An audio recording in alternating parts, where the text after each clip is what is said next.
Hi, everybody. Meg here again. I am talking to you today about other ways of making sure that you're keeping yourself staying calm during the COVID-19 outbreak. Again, I'm talking really to our first responders, our medical professionals, our court professionals. Actually, a lot of courts are closed too, so maybe not you guys as much right now. But the people that are still having to be in the face of danger every single day and maintain a sense of external control. You guys are all in harm's way in a way that we've never been before. Therapists are included in this. A lot of therapists are holding people's fear while at the same time holding their own fear. And even whereas a lot of therapists are going online, we're still worried too.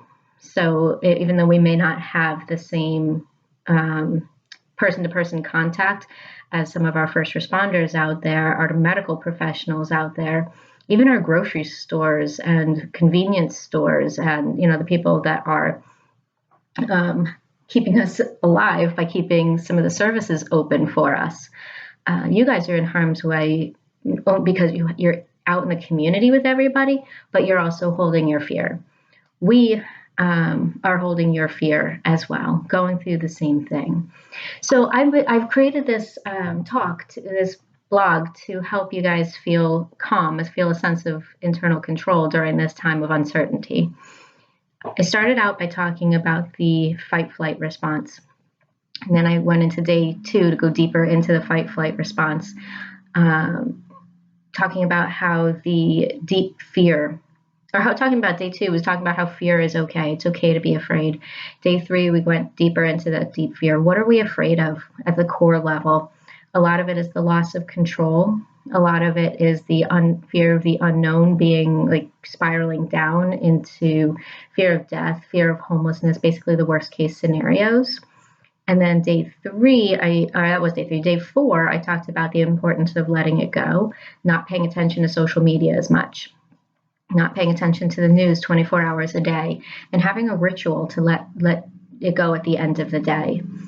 So it's not impacting your home life as well. You're not holding on to it for the entire day. Today, I want to talk to you a little bit more about keeping logic turned on.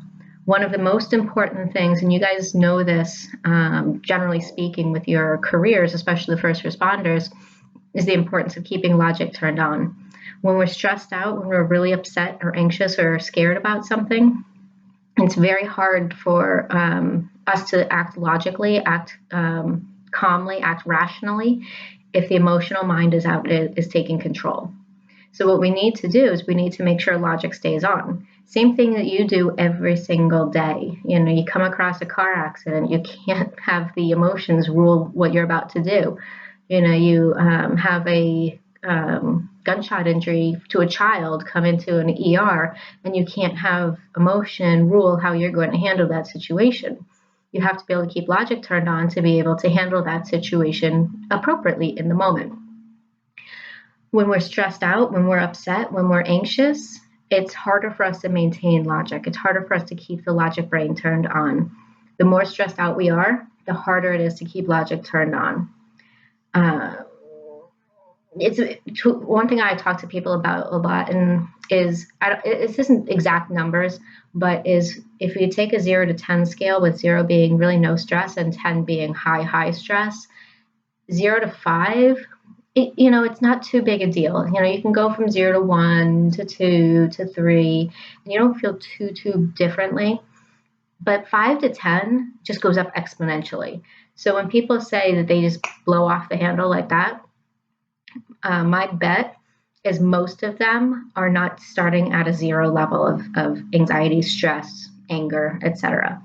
They're starting at where they think is 0 because it's what their norm is, but they may have been so irritated, so worked up, so stressed out, so anxious for such a long time that their new norm is now closer to like a 5.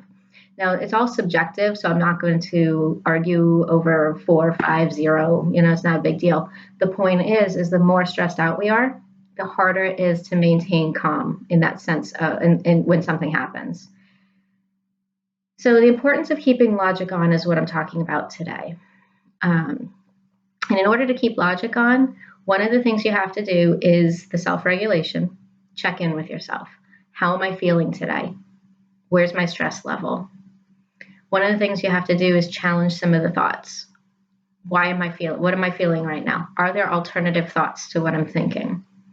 Another way of keeping logic turned on is to say, where is this coming from? So you're asking yourself when you're really stressed out about something and wanting to respond, where is this coming from? You might notice that it's coming from your own fear. Sometimes it can be very helpful to, actually, I'm thinking two different things here. Mindfulness, I'm going to start with mindfulness. Mindfulness is very important when you're able to stay focused on the here and now. Yes, that's something that could happen. That's something that did happen. But what's happening right here, right now is what I need to deal with. I can deal with the what ifs. I can deal with the past stuff later. Right here, right now, I need to deal with what's right in front of me. So that's one way of keeping logic turned on. Along with mindfulness is sometimes people do a lot of counting, or they do other ways of calming themselves down in a momentary sense. So you might do the counting. You might do 5 things that start with the letter blue. Start with the letter B. You might do how many things do I see that are blue? Different things like that are technically called grounding skills. So they bring you back into the here and now. Whatever techniques you use, everyone has different techniques that keep them in the here and now.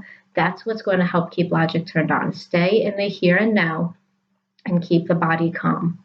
All right. As you keep the body calm, the brain also stays calmer. We're not going to stop all the adrenaline running through the body by doing this, but what we're going to do is we're going to keep logic turned on. All right.